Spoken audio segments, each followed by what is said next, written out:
University से आते हुए एक भिखारी पर नजर पड़ी जो खासी धूप में बैठा हुआ था, जिसके न हाथ थे और न ही पांव, जिसके ऊपर बहुत सी मक्खियां बैठी थीं और वो उनको अड़ा भी नहीं सकता था।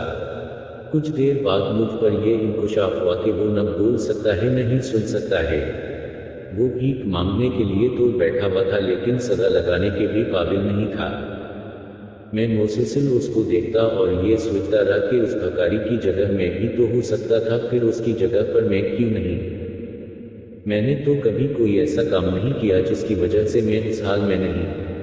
आखिर मैं क्यों नहीं उस जगह पर, मुझे क्यों अल्लाह ने वैसा नहीं बनाया। वो चाहता तो मुझे दुनिया का मजलूम तरीन इंसान बना देता, पर उसने नहीं बनाया। मैं सारी जिंदगी भी सजदे में रो तो भी उसका शुक्र अदा नहीं कर सकता। हाथ पांव आंखें कान सब कुछ तो दे रखा है अल्लाह ने। वो चाहता तो मुझे भी दुनिया में महरूम कर देता, लेकिन मुझे तो अल्लाह मुसलसिल अता किए जा रखे। अता पर अता, मुसलसिल मेहरबानी। मेरी नाफरमानियों कोताहियों के बावजूद मुझे देता ही चला जा रहा है अल्लाह। उस सारे रहम व करम के बाद भी मैं शुक्र क्यों न करूं। इन आंखों का जिनसे मैं देख सकता हूँ, उस जुबान का जिससे मैं जिक्र कर सकता हूँ, उन आंखों का जिनसे मैं दुआ मांग सकता हूँ।